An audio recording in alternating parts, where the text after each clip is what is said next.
ಎಲ್ರಿಗೂ ನಮಸ್ಕಾರ. ನೀವು ನೋಡ್ತಾ ಇದ್ದೀರಾ ಟಿವಿ ವಿಕ್ರಮ. ರಿಪೋರ್ಟ್ ಅರ್ಪಿಸುವ ಸ್ಪಾಟ್ಲೈಟ್ ಕಾರ್ಯಕ್ರಮಕ್ಕೆ ಸ್ವಾಗತ. ನಾನು ಮುಮ್ತಾಜ್ ಅಬ್ದುಲ್ ನೆಲ್ಲಡ್ಕ. ವೀಕ್ಷಕರೇ, ವಿಶ್ವವಿಖ್ಯಾತ ಮೈಸೂರಿನ 416ನೇ ದಸರಾ ಯಶಸ್ವಿಯಾಗಿ ಸಂಪನ್ನಗೊಂಡಿದೆ. 6ನೇ ಬಾರಿ ಅಂಬಾರಿಯನ್ನು ಹೊತ್ತಂತಹ ಅಭಿಮನ್ಯು 5 ಕಿಲೋಮೀಟರ್ 2 ಗಂಟೆ 10 ನಿಮಿಷದಲ್ಲೇ ಅರಮನೆಯಿಂದ ಬನ್ನಿ ಮಂಟಪಕ್ಕೆ ಯಶಸ್ವಿಯಾಗಿ ತಲುಪ್ತಾನೆ. ಅಂಬಾರಿಯಲ್ಲಿ ವಿರಾಜಮಾನಳಾಗಿದ್ದಂತಹ ನಾಡದೇವತೆ ತಾಯಿ ಚಾಮುಂಡೇಶ್ವರಿಯನ್ನ ನೋಡೋದೇ ಒಂದು ಚಂದ. ಇದೊಂದು ಭಾಗವಾದ್ರೆ ವೀಕ್ಷಕರೇ, ಈ ಬಾರಿ ದಸರಾ ಆರಂಭವಾದಾಗಿಂದ ಕೂಡ ಕರ್ನಾಟಕ ರಾಜ್ಯ ಸರ್ಕಾರದ ಎಡವಟ್ಟಿನಿಂದ ವಿವಾದಗಳೇ ಮುನ್ನೆಲೆಗೆ ಬರ್ತಾ ಇದೆ. ಕನ್ನಡಾಂಬೆಯನ್ನೇ ವಿರೋಧ ಮಾಡಿದಂತಹ ಬಾನು ಮುಷ್ತಾಕ್ ಅವರ ಆಯ್ಕೆ ಮಾಡಿದಕ್ಕೆ ಭಾರಿ ಆಕ್ರೋಶ ವ್ಯಕ್ತ ಆಗುತ್ತೆ ಆರಂಭದಲ್ಲಿ. ಅಂಡ್ ಇದೇ ವಿಚಾರವಾಗಿ DK ಶಿವಕುಮಾರ್ ಅವರು ಚಾಮುಂಡಿ ಬೆಟ್ಟ ಹಿಂದೂಗಳ ಆಸ್ತಿ ಅಲ್ಲ ಅನ್ನುವಂತಹ ಮಾತನ್ನ ಹೇಳ್ತಾರೆ. ಚಾಮುಂಡಿ ಬೆಟ್ಟ ಹಿಂದೂಗಳ ಆಸ್ತಿ ಅಲ್ಲ ಅಂತಂದ್ರೆ ಯಾರದ್ದು ಅನ್ನುವಂತಹ ಮಾತನ್ನ DK ಶಿವಕುಮಾರ್ ಅವರೇ ಹೇಳಬೇಕು. ರಾಜ್ಯ ಸರ್ಕಾರದಿಂದ ದಸರಾ ಆರಂಭಕ್ಕೂ ಮುನ್ನಾನೆ ಎಲ್ಲ ರೀತಿಯಾಗಿ ವಿವಾದ ಭುಗಿಲೆದ್ದಿತ್ತು. ಆದ್ರೆ ಇಂತಹ ವಿಚಿತ್ರ ನೋಡಿ, ದಸರಾ ಮುಗಿದ ಮೇಲೂ ಕೂಡ ಈ ವಿವಾದ ಮುಗಿದಿಲ್ಲ. ಆ ವಿವಾದದ ಮಸಿ ಸರ್ಕಾರಕ್ಕೆ ಅಂದ್ಕೊಂಡೇ ಇದೆ. ಈಗಿನ ವಿವಾದ ಏನು ಅಂತ ಕೇಳಿದ್ರೆ, ಮೊನ್ನೆ ದಸರಾ ಪೆರೇಡ್ ನಡೀತಲ್ವಾ, ಅದರಲ್ಲಿ CM DCM ಸಚಿವರು ಇವರ ಜೊತೆಗಿದ್ದಂತಹ ಒಬ್ಬ ಬಾಲಕ ಯಾರು ಅನ್ನುವಂತಹ ಪ್ರಶ್ನೆ ಇವತ್ತು ಇಡೀ ಕರ್ನಾಟಕವೇ ಚರ್ಚೆ ಮಾಡೋ ಹಾಗೆ ಮಾಡಿದೆ. ಆದ್ರೆ ಆ ಬಾಲಕ ಬೇರೆ ಯಾರು ಅಲ್ಲ, ಸಮಾಜ ಕಲ್ಯಾಣ ಸಚಿವ HC ಮಹದೇವಪ್ಪ ಅವರ ಮೊಮ್ಮಗ. ಅಲ್ಲಿಗೆ ಸರ್ಕಾರದ ಕಾರ್ಯಕ್ರಮದಲ್ಲಿ ಯಾರು ಬೇಕಾದ್ರೂ ಭಾಗಿಯಾಗಬಹುದು, ಪ್ರೋಟೋಕಾಲ್ ಅನ್ನ ಮರೆತು ಯಾರು ಎಲ್ಲಿಗೆ ಬೇಕಾದ್ರೂ ಹೋಗಬಹುದು ಅನ್ನುವಂಥದ್ದಕ್ಕೆ ಕರ್ನಾಟಕ ರಾಜ್ಯ ಸರ್ಕಾರ ಒಂದು ದೊಡ್ಡ ಎಕ್ಸಾಂಪಲ್ ಆಗಿ ನಿಂತ್ಕೊಂಡಿದೆ.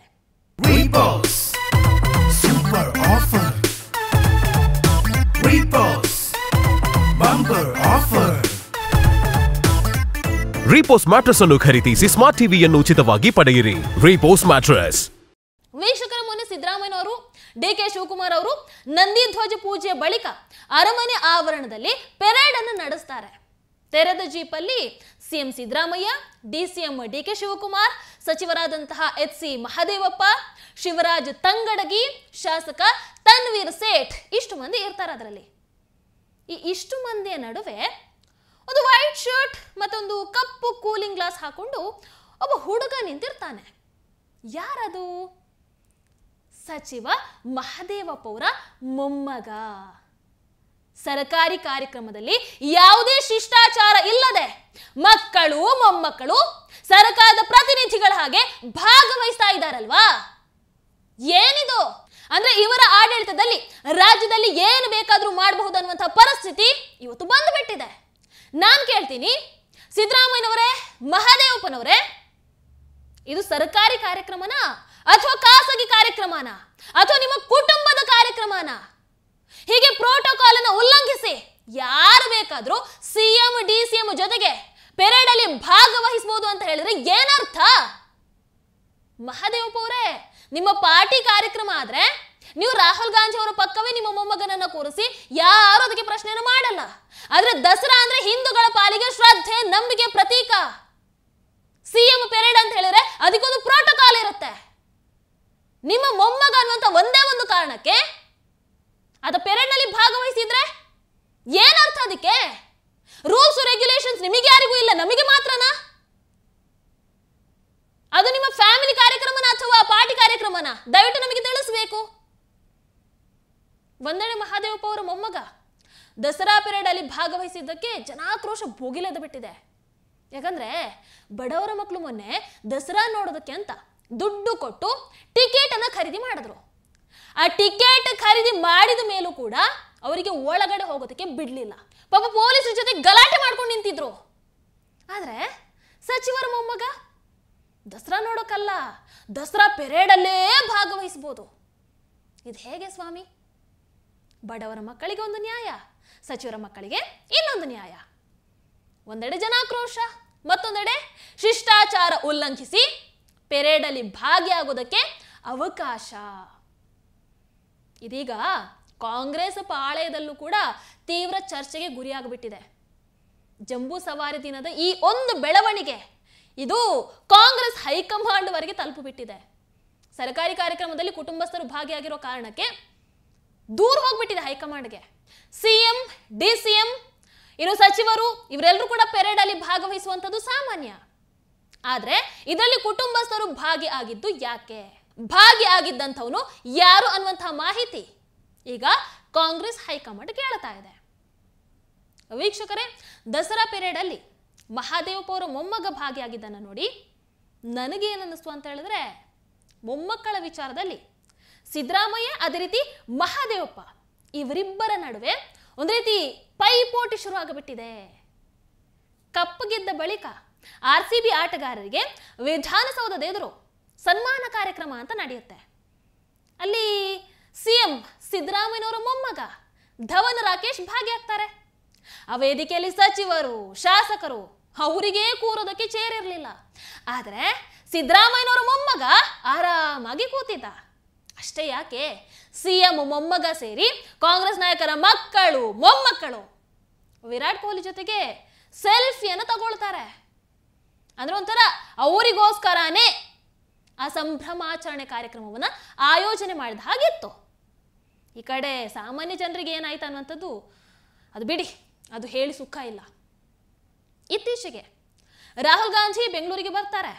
ಆಗ್ಲೂ ಕೂಡ ಸ್ವಾಗತ ಕೋರೋದಕ್ಕೆ ಮುಂದಿನ ಸಾಲಲ್ಲಿದ್ದರು ಯಾರು? ಸಿದ್ದರಾಮಯ್ಯನವರ ಮೊಮ್ಮಗ. ಅಂದ್ರೆ ಇದು ಅವರ ಪಾರ್ಟಿ ಕಾರ್ಯಕ್ರಮ, ಅವರಿಷ್ಟ, ಯಾರು ಎಲ್ಲಿ ನಿಲ್ಸಿದ್ರು ಏನು ಕೇಳಲ್ಲ. ಇನ್ನೊಂದು ಕಡೆ ಮೊನ್ನೆ ಗದಗ ನಗರದಲ್ಲಿ ಕುರುಬ ಸಮಾಜದ ಕಾರ್ಯಕ್ರಮ ನಡೆಯುತ್ತೆ. ಅಲ್ಲೂ ಕೂಡ ಸಿದ್ದರಾಮಯ್ಯನವರು ತಮ್ಮ ಮೊಮ್ಮಗನ ಜೊತೆಗೆ ಭಾಗವಹಿಸ್ತಾರೆ. ಅಂದ್ರೆ ನನ್ನ ಮುಂದಿನ ಉತ್ತರಾಧಿಕಾರಿ ರಾಕೇಶ್ ಧವನ್ ನನ್ನ ಮೊಮ್ಮಗ ಅಂತ ಪರೋಕ್ಷವಾಗಿ ಸಿದ್ದರಾಮಯ್ಯನವರು ಸೂಚನೆಯನ್ನ ನೀಡ್ತಾ ಇದ್ದಾರೆ. ಹೀಗಾಗಿ ಸಿದ್ದರಾಮಯ್ಯನವರು ಕೂಡ ಮೊಮ್ಮಗನನ್ನ ಹೋದಲ್ಲಿ ಬಂದಲ್ಲಿ ಕರ್ಕೊಂಡು ಹೋಗಿ ಬೆಳೆಸ್ತಾ ಇದ್ದಾರೆ. ನಾವು ಯಾಕೆ ನಮ್ಮ ಮೊಮ್ಮಕ್ಕಳನ್ನ ಬೆಳೆಸಬಾರದು ಅಂತ ಈಗ ಮಹಾದೇವಪ್ಪ ಅವರು ಕೂಡ ದಸರಾದಲ್ಲಿ ತಮ್ಮ ಮೊಮ್ಮಗನನ್ನ ಕರ್ಕೊಂಡು ಬಂದಿದ್ದಾರೆ. ವೀಕ್ಷಕರೇ, ಮಹಾದೇವಪ್ಪ ಅವರ ಮೊಮ್ಮಗನ ದಸರಾ ದರ್ಬಾರ್ ಈಗ ಸಾಮಾಜಿಕ ಜಾಲತಾಣದಲ್ಲಿ ತೀವ್ರ ಟೀಕೆಗೆ ಗುರಿಯಾಗಿಬಿಟ್ಟಿದೆ. ಯಾಕಂದ್ರೆ ಈ ಬಾರಿಯ ಮೈಸೂರು ದಸರಾದಲ್ಲಿ ನಾನು ಆಗ್ಲೇ ಹೇಳಿದ ಹಾಗೆ ಪಾಸ್ಗಳನ್ನು ಮಾರಾಟ ಮಾಡಲಾಗಿತ್ತು. ಕೆಲವು ಜನರು 6,000 ರೂಪಾಯಿ ಕೊಟ್ಟು ಗೋಲ್ಡನ್ ಪಾಸ್ ಪಡ್ಕೊಂಡಿದ್ರು. ಅವರನ್ನ ಅರಮನೆ ಗೇಟ್ ಒಳಗೆ ಬಿಟ್ಟಿಲ್ಲ. ಯಾಕೆ ಹೇಳಿ? ರಾಜಕಾರಣಿಗಳ ಕುಟುಂಬಸ್ಥರಿಂದ ಅದು ತುಂಬ ಹೋಗಿತ್ತು. ದುಡ್ಡು ಕೊಟ್ಟು ಟಿಕೆಟ್ ಪಡೆದ್ರು ಕೂಡ ಅರಮನೆ ಆವರಣಕ್ಕೆ ಅಂಬಾರಿಯನ್ನು ನೋಡೋದಕ್ಕೆ ಬಿಡ್ಲಿಲ್ಲ. ನಾಡ ದಸರಾ ನೋಡ್ಬೇಕು ಅಂತ ಹೇಳಿ 4,000 ಕೊಟ್ಟು ಬಿಟ್ಟು ಬರ್ತಾರೆ. ಇಲ್ಲಿ ಬಿಡಲ್ಲ ಅಂದ್ರೆ ಟಿಕೆಟ್ ಮಾಡ್ತಾ ಈಗ ಒಳಗಡೆ ಕೆಪಾಸಿಟಿ 25,000 ಅಲ್ವಾ? ಈಗ ಪಾಸ್ ಹಂಗಾರೆ 50,000 ಮಾಡ್ತಾರ? ಇಲ್ಲ ತಾನೆ. ಹಂಗಾರೆ ಪಾಸ್ ಟಿಕೆಟ್ ಎಲ್ಲ ಕೊಡ್ತಾರೆ ಅಂದ್ರೆ ಒಳಗಡೆ ಯಾರವ್ರೆ? ಈಗಿರೋ ಇಲ್ಲೇ ನೀವು ತಗೊಂಡ್ರು ಒಂದ್ 2,000 ಜನ ಅವ್ರೆ, ಮಿಕ್ತವ್ರೆಲ್ಲ ಇಲ್ಲಿ. ಸರಿ, ನಿಮ್ಮ ಪ್ರಕಾರ ಬಂದ್ರು ಹಂಗಾರೆ ಒಳಗಡೆ ಇರೋರು ಯಾರು? ಫುಲ್ ಫ್ರೀ ಟಿಕೆಟ್ ಅವ್ರ? ಫ್ರೀ ಟಿಕೆಟ್ ಇವ್ರು ಕೊಡ್ತಾರ? ದೊಡ್ಡದಾಗ ಅವತ್ತೇನೋ ಇದ್ ಮಾಡ್ಬಿಡ್ತೀವಿ, ದಸರಕ್ಕೆ ಹಂಗಿಲ್ಲ, ಈ ಸಲ ಪಕ್ಕ ವ್ಯಾಪಾರ. ಏನ್ ಬರೀ ಇವ್ರು ಬರೀ ದುಡ್ಡು ಮಾಡೋದು ಒಂದೇನಾ? ಅಲ್ಲಿ ನೋಡಿ ನಿಂತ್ಕೊಂಡು ಅಲ್ಲಿ ಚಿಕ್ಕ ಮಕ್ಳು, ಅವರು ಟೂರಿಸ್ಟ್ಗಳು ಯಾರ್ಯಾರ ಬಂದವ್ರೆ. ಇದೇನೋ ಹೋಗ್ಲಿ, ನಮ್ಮ ಹೆಸರು ಆಯ್ತಾ ಕೊಡೋದೇ ಒಂದ್ ದಿವಸ. ಅವತ್ತು ಹಿಂಗ್ ಮಾಡಿ ಫ್ರಾಡ್ ಮಾಡಿದ್ರೆ ದುಡ್ಡು ಏನ್ ಮಾಡ್ತಾರೆ? ಅವ್ರು ಕೊಡ್ತಾರ? ಈಗ ಹೊರಗಡೆಯಿಂದ ಅಲ್ಲಿ ನಾನೇ ನೋಡಿದೆ, ಒಬ್ಬ ಯಾರ ಪಾಪ 9,000 ಕೊಟ್ಟು ತಂದವ್ರು ಇಬ್ರು. ಅವ್ರಿಗೆ ಯಾರು ಕೊಡ್ತಾರೆ ದುಡ್ಡು? ಅದವ್ರು ಇಲ್ಲಿಯವ್ರಲ್ಲ. ಬಟ್ ಹೊರಗಡೆ ಹೋದಾಗ ನಮ್ ಮೈಸೂರು ಸಿಟಿ ಅವ್ರು ಫ್ರಾಡ್ ಮಾಡಿದ್ರು ಅಂತ ಹೇಳಿದ್ರೆ ಮರ್ಯಾದೆ ಉಳಿತದ? ಈಗ ಇಲ್ಲಿರೋರು ಎಷ್ಟೊಂದ್ ಜನ ಆನ್ಲೈನ್ ಅಲ್ಲಿ 2,000, 3,000 VIP ಟಿಕೆಟ್ಸ್ ಎಲ್ಲ ತಗೊಂಡವ್ರೆ. ಅವರೆಲ್ಲ ಎಲ್ಲೋಯ್ತಾರೆ? ಅವ್ರಿಗೆ ಬರ್ತಾರ? ಏಜೆಂಟ್ಗಳು ಮಾಡ್ತಾ ಇದ್ದಾರೆ. ಒಂದು ತಲೆಯಲ್ಲಿ ಬುದ್ಧಿ ಇರ್ಬೇಕು. ಇಲ್ಲ ಮಾಡಬಾರ್ದು. ಲಿಮಿಟೆಡ್ ಅಂದ್ಮೇಲೆ ಒಂದ್ ಸೀಟ್ ಅಲ್ಲಿ 100 ಜನ ಅಂದ್ರೆ 100 ಪಾಸ್ ಮಾಡ್ಸು, ಇಲ್ಲ 100 ಟಿಕೆಟ್ ಮಾಡ್ಸು. 50 ಪಾಸ್ ಮಾಡ್ಸು, 50 ಟಿಕೆಟ್ ಮಾಡ್ಸು. ಅಲ್ಲಿ ಕರೆಕ್ಟ್ ಆಯ್ತು ತಾನೆ? ಅಷ್ಟೇ ಜನ ಬಿಡ್ತೀರಾ? ಅದ್ ಬಿಟ್ಬಿಟ್ಟು ನೀವು ಪಾಸ್ ಮಾಡಿ ಸಿಗ್ದವ್ರನ್ನೆಲ್ಲ ಬಿಟ್ರೆ ಎಲ್ಲಿಗೆ ಹೋಯ್ತಾರ ಜನ? ದುಡ್ಡು ಯಾರು ಕೊಡ್ತಾರೆ ಇವ್ರಿಗೆ? ಟಿಕೆಟ್ ಮಾಡ್ತಾ ಇದ್ದಾರೆ. ಅಲ್ಲ, ಎಲ್ಲಾರು ಬೇವ್ಸು ಸ್ಟುಡಿಯೋದು ಯಾವನ ಕತ್ಕೊಂಡು ಕಡಿಮೆ ಮಾಡ್ತಾ ಬರಲ್ಲ ಇಲ್ಲಿ. ಹಾ ನೋಡಿ, ಇಲ್ಲಿ ಇವ್ರು 4,000 ಟಿಕೆಟ್ ಕೊಟ್ಟು ತಗೋಬರ್ತಾರೆ. ಯಾರು ಕೊಡ್ತಾರೆ ಈಗ? ಕಾಂಗ್ರೆಸ್. ಈಗ ಇವ್ರಿಗೆ ದುಡ್ಡು ಯಾರು ಕೊಡ್ತಾರೆ? ಮನೆ ಮಠದಲ್ಲಿ ಎಲ್ಲೋ ದೂರದಿಂದ ಬಂದಿರ್ತಾರೆ. ಇದೆಲ್ಲ ಇದೆಯಾ? ಸರಿ, ಅವತ್ತೇನು ದೊಡ್ಡದಾಗಿ RCB ಮ್ಯಾಚ್ ಗೇಟ್ ತೆಗಿಲಿಲ್ಲ, ಅದು ಇದು ಅಲ್ವಾ? ಓಕೆ, ಒಪ್ಕೊಳ್ಳವ, ಅದು ತಪ್ಪು. ಈ ಸಲ ಏನ್ ಮೇಂಟೈನ್ ಮಾಡೋರು? ಆಚೆ ನೋಡೋಕೆ ಗೇಟ್ ಹಾಕೊಂಡು ಮಾಡೋರು, ತೆಗಿತಾರೆ. ತಳ್ಳಾಟ ನಾವೇ ನೋಡಿದೀವಿ. ಒಬ್ಬ ಬಿದ್ದ ಬೇರೆ ಯಾರು ಮಾಡ್ತಾರೆ? ಅಲ್ಲ, ಗೌರ್ಮೆಂಟ್ ದುಡ್ಡಿಲ್ವಾ? ಆದರೆ ಸಿಎಂ ಜೊತೆಗೆ ಮಹಾದೇವಪ್ಪ ಅವರ ಮೊಮ್ಮಗ ತೆರೆದ ಜೀಪಲ್ಲಿ ಓಡಾಡಬಹುದು. ದುಡ್ಡು ಕೊಟ್ಟು ಪಾಸ್ ಖರೀದಿಸಿದವರಿಗೆ ಪ್ರವೇಶ ಇಲ್ಲ, ಆದರೆ ಸಚಿವರ ಮೊಮ್ಮಕ್ಕಳಿಗೆ ಪುಕ್ಷಟ್ಟೆ ಪ್ರವೇಶ. ಇದು ಕರ್ನಾಟಕದ ಕಾಂಗ್ರೆಸ್ ಸರ್ಕಾರ. ಸಿದ್ದರಾಮಯ್ಯನವರ ಹಾಗೆ ಸಮಾಜ ಕಲ್ಯಾಣ ಸಚಿವ ಮಹಾದೇವಪ್ಪ ಅವರದು ಮೊಮ್ಮಗನ್ನ ಪಾಲಿಟಿಕ್ಸ್ ಅಲ್ಲಿ ಲಾಂಚ್ ಮಾಡುವಂತ ಪ್ರಯತ್ನ, ಅದು ತಪ್ಪಲ್ಲ ಬಿಡಿ. ಕುಟುಂಬ ರಾಜಕಾರಣ ಕಾಂಗ್ರೆಸ್ಸಿಗೆ ಹೊಸದೇನಲ್ವಲ್ಲ. ಈಗಲೂ AICC ಅಧ್ಯಕ್ಷ ಯಾರೇ ಆಗಿದ್ರು ಕೂಡ ಸೋನಿಯಾ ಗಾಂಧಿ, ರಾಹುಲ್ ಗಾಂಧಿ ಇವ್ರು ಏನು ಹೇಳ್ತಾರೋ ಅದೇ ತಾನೇ ನಡೆಯೋದು. ಈಗಾಗಲೇ ಸಚಿವ ಮಹಾದೇವಪ್ಪ ಅವರ ಮಗ ಸುನಿಲ್ ಬೋಸ್ ಚಾಮರಾಜನಗರದ ಸಂಸದ. ಮುಂದೊಂದು ದಿನ ದಸರಾ ಪೀರಿಯಡ್ ಅಲ್ಲಿ ಮೆರೆದಂಥ ಇದೇ ಮಹಾದೇವಪ್ಪ ಅವರ ಮೊಮ್ಮಗ ಚುನಾವಣೆಗೆ ನಿಂತರು ಆಶ್ಚರ್ಯ ಪಡಬೇಕಾದಂಥ ಅವಶ್ಯಕತೆ ಖಂಡಿತವಾಗ್ಲೂ ಇಲ್ಲ. ಮಹಾದೇವಪ್ಪ ಅವರು ತೆರೆದ ಜೀಪಿನ ಮೆರವಣಿಗೆಯಲ್ಲಿ ತಮ್ಮ ಮೊಮ್ಮಗನನ್ನ ಕರ್ಕೊಂಡು ಹೋಗಿದ್ದು ಖಂಡಿತವಾಗ್ಲೂ ಕೂಡ ಶಿಷ್ಟಾಚಾರದ ಉಲ್ಲಂಘನೆಯೇ. ಇಂತಹ ಮೆರವಣಿಗೆಗಳಲ್ಲಿ ಸಾಂವಿಧಾನಿಕ ಹುದ್ದೆಯಲ್ಲಿ ಇರುವಂತವರು ಮಾತ್ರ ಭಾಗವಹಿಸಬೇಕು, ಅದರಲ್ಲಿ ಅವರ ಕುಟುಂಬದ ವ್ಯಕ್ತಿಗಳಿಗೆ ಅವಕಾಶ ಇರಲ್ಲ. ಆದರೆ ಸಿಎಂ ಅವರ ಸಾರ್ವಜನಿಕ ಮೆರವಣಿಗೆ ವೇಳೆ ಮಹಾದೇವಪ್ಪ ಅವರು ತಮ್ಮ ಮೊಮ್ಮಗನನ್ನ ಕರ್ಕೊಂಡು ಹೋಗಿರೋದು ಕ್ರಮ ಕೈಗೊಳ್ಳಬೇಕಾಗಿರುವಂತಹ ವಿಚಾರನೇ. ಮಹಾದೇವಪ್ಪ ಅವರೇ, ತಾಯಿ ಚಾಮುಂಡೇಶ್ವರಿ ಆಶೀರ್ವಾದದಿಂದ ನೀವು ಮತ್ತೊಮ್ಮೆ ಸಚಿವರಾಗಿದ್ದೀರಿ. ದಯವಿಟ್ಟು ಒಳ್ಳೆ ಕೆಲಸವನ್ನ ಮಾಡಿ ಅಲ್ಲ, ಸಮಾಜದ ಅಭಿವೃದ್ಧಿಗೆ ಆದ್ಯತೆ ನೀಡಿ. ಅದು ಬಿಟ್ಟು ನಾನು, ನನ್ನ ಕುಟುಂಬ, ನನ್ನ ಮೊಮ್ಮಗ ಅಂತ ದಯವಿಟ್ಟು ಓಡಾಡಬೇಡಿ. ನಿಮಗೆ 2018ರ ಟಿ ನರಸೀಪುರ ಫಲಿತಾಂಶ ನೆನಪಿದೆ ಅಂತ ಅಂದುಕೊಳ್ಳುತ್ತೀನಿ. ಸಚಿವರಾಗಿದ್ದರೂ ಕೂಡ ಟಿ ನರಸೀಪುರದಲ್ಲಿ ನಿಮ್ಮನ್ನವತ್ತು ಹೀನಾಯವಾಗಿ ಸೋಲಿಸ್ತಾರೆ. ಹಾಗಾಗಿ ಮಹಾದೇವಪ್ಪ ಅವರೇ ಒಂದು ಸ್ವಲ್ಪ ಸಮಾಜಮುಖಿ ಕೆಲಸವನ್ನ ಮಾಡಿ, ಆಗ ಜನರು ನಿಮ್ಮ ಹೆಸರು ಚಿರಸ್ಥಾಯಿಯಾಗಿ ಇರೋ ಹಾಗೆ ನೋಡ್ಕೊಳ್ತಾರೆ. ಅದು ಬಿಟ್ಟು ನೀವು ಫ್ಯಾಮಿಲಿ ಪಾಲಿಟಿಕ್ಸ್ ಅನ್ನ ಮಾಡಿದ್ರೆ 2028ರಲ್ಲೂ ಕೂಡ ಟಿ ನರಸೀಪುರದಲ್ಲಿ 2018ರ ಅದೇ ಫಲಿತಾಂಶ ಬಂದರೂ ಆಶ್ಚರ್ಯ ಏನೂ ಇಲ್ಲ. ವೀಕ್ಷಕರೇ, ಮಹಾದೇವಪ್ಪ ಅವರ ಮೊಮ್ಮಗ ದಸರಾ ಪೀರಿಯಡ್ ಅಲ್ಲಿ ಭಾಗವಹಿಸಬಾರದಿತ್ತು, ಆ ತಪ್ಪು. ಇದೊಂದು ಸಣ್ಣ ಘಟನೆ ಆಗಿರ್ಬೋದು, ಆದರೆ ಕಾಂಗ್ರೆಸ್ ಸರ್ಕಾರದಲ್ಲಿ ಇಂತಹ 10 ಘಟನೆಗಳು ಪ್ರತಿದಿನ ನಡೀತಾನೇ ಇರುತ್ತವೆ, ಅದು ಬೇರೆ ವಿಚಾರ ಬಿಡಿ. ರಣದೀಪ್ ಸುರ್ಜೇವಾಲಾ ಯಾವ ಅಧಿಕಾರದ ಮೇಲೆ ನಮ್ಮ ರಾಜ್ಯಕ್ಕೆ ಬಂದು ಸಚಿವರು, ಶಾಸಕರು ಇವರನ್ನ ಕೂರಿಸ್ಕೊಂಡು ಸಭೆಯನ್ನ ನಡೆಸಿದ್ರು ಹೇಳಿ? ರಾಜ್ಯದಲ್ಲಿ ಸಾಂವಿಧಾನಿಕ ಹುದ್ದೆಯಲ್ಲಿ ಸಿಎಂ ಆಗಿ ಸಿದ್ದರಾಮಯ್ಯನವರು, DCM ಆಗಿ DK ಶಿವಕುಮಾರ್ ಅವರು ಇದ್ದಾರೆ. ಹೀಗಿದ್ದ ಮೇಲೂ ಉಸ್ತುವಾರಿ ಸಚಿವ ಸುರ್ಜೇವಾಲಾ ಅವರು ಬಂದು ಸಭೆಯನ್ನ ನಡೆಸೋದು ಎಷ್ಟು ಸರಿ? ಕಾಂಗ್ರೆಸ್ ಉಸ್ತುವಾರಿಯಾಗಿ ಶಾಸಕರ, ಸಚಿವರ ಸಭೆಯನ್ನ ನಡೆಸ್ತಾರೆ. ನಿಮ್ಮ ಕ್ಷೇತ್ರಕ್ಕೆ ಅನುದಾನ ಬಂದಿದ್ಯಾ, ಸಿಎಂ ದುಡ್ಡು ಕೊಡ್ತಾ ಇದ್ದಾರಾ, ಅಭಿವೃದ್ಧಿ ಕೆಲಸಗಳು ನಡೀತಾ ಇದೆಯಾ ಅಂತ ಸುರ್ಜೇವಾಲಾ ಅವರು ಬಂದು ಕೇಳ್ತಾರೆ. ಇದನ್ನ ಕೇಳೋದಕ್ಕೆ ಸಿಎಂ DCM ಅಲ್ವಾ ಇರೋದು? ರಾಜ್ಯ ಉಸ್ತುವಾರಿ ಆದಂಥವರು ಪಕ್ಷ ಸಂಘಟನೆಯನ್ನು ಮಾಡಬೇಕು ಅಷ್ಟೇ ಅಲ್ವಾ? ಸರ್ಕಾರ ನಡೆಸೋದಕ್ಕೆ ಹೋಗಬಾರದು.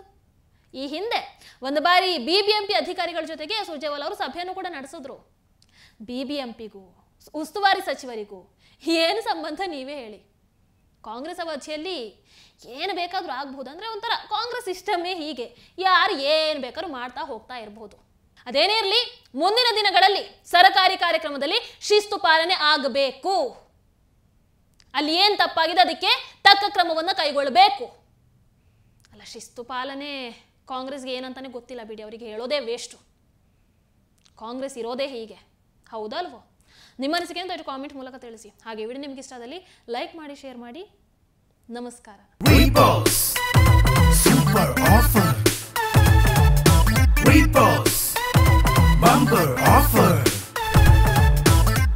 ರೀಪೋಸ್ ಮ್ಯಾಟ್ರೆಸ್ ಅನ್ನು ಖರೀದಿಸಿ ಸ್ಮಾರ್ಟ್ ಟಿವಿಯನ್ನು ಉಚಿತವಾಗಿ ಪಡೆಯಿರಿ. ರೀಪೋಸ್ ಮ್ಯಾಟ್ರೆಸ್. ಟಿವಿ ವಿಕ್ರಮ, ದೇಶ ನಿಮ್ಮ ಕೈಯಲ್ಲಿ. ಈ ಕಾರ್ಯಕ್ರಮ ನಿಮಗೆ ಇಷ್ಟ ಆಗಿದ್ದಲ್ಲಿ ಲೈಕ್, ಶೇರ್ ಹಾಗೂ ಕಮೆಂಟ್ ಮಾಡಿ. ಟಿವಿ ವಿಕ್ರಮದ ಕಾರ್ಯಕ್ರಮಗಳನ್ನು ನಿರಂತರವಾಗಿ ವೀಕ್ಷಿಸಲು ಸಬ್ಸ್ಕ್ರೈಬ್ ಮಾಡಿ, ಬೆಲ್ ಐಕನ್ ಒತ್ತಿ.